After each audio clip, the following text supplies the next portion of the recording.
So what are the best macro splits for CrossFitters? So today we're going to talk through just kind of setting up your diet in terms of the right splits that's going to help you get the most out of your CrossFit performance. Now we're using a template that we use for our diet setups and for our coaching programs, just to kind of highlight a few different variations that we can use. So once we use a few things to kind of get our overall calories. So once we identify our kind of like lifestyle, put a height and weight in, and kind of choose a goal that we want to kind of achieve. So we're going to choose like muscle gain gradual or performance based. We have our calorie target. Now we can talk about our macro splits. A pretty standard recommendation that you'll see is kind of 30% protein, 40% carbs, 30% fats. Now, it's a really, really good place to start. Like if you don't really know what you haven't really been tracking or whatever, I would suggest start with that. Track your progress, like be aware of your changes in terms of your performance and your recovery, and then you can make some small adjustments.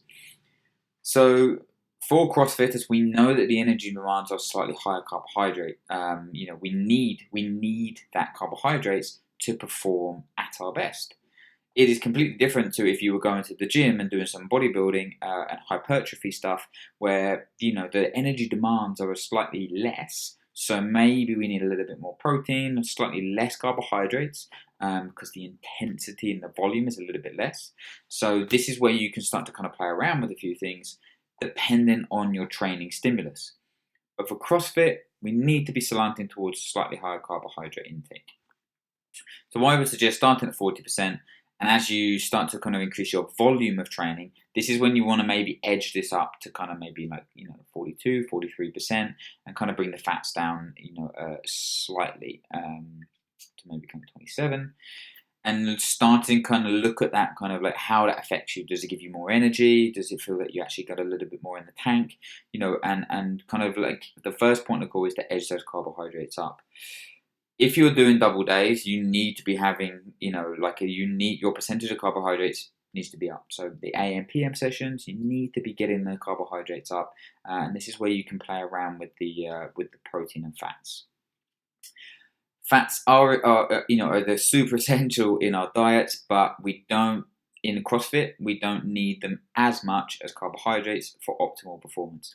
Maybe on rest days, we can slightly lower our carbs, increase our fats, but consistently, if you really want to perform at your best, I think kind of making sure that you have a baseline intake of fats like no lower than kind of like 25%, maybe 23%, and keeping your carbohydrates up, that's going to make the difference in terms of your performance.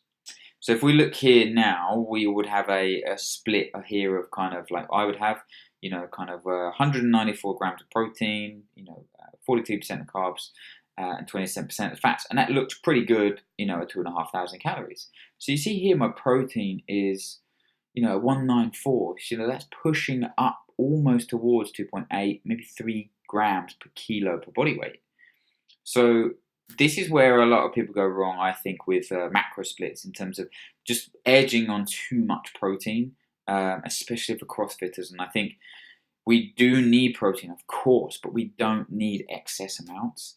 So carbohydrates are protein sparing. So if you eat enough carbohydrates, there's a thing, there's a thing called protein sparing, where it will prevent muscle breakdown, because you're going to utilize carbohydrates as an energy source as opposed to using your own muscle tissue. So the protein that you eat is going to be better utilized to repair and rebuild. So don't be scared of carbs, but also be wary of your protein intake. Like too much is, it's not like the more is better. There is a finite amount that the body can actually utilize, and over that amount, it's probably not going to be beneficial. So, as your calorie intake starts to increase, I would look at maybe reducing the percentage of your protein and putting it into carbohydrates and fats. So, for example, if we use someone that's 90 kilos, so someone that's a little bit heavier than me. And maybe they're really, really kind of training really hard. So you're looking at 3,500 calories, or they're really active, and you start to kind of be like, right, well, we were using an aggressive target because it's actually a lot of volume. Again, you're kind of really up around that 3 grams, and look, 270 grams of protein a day. It's a lot of protein.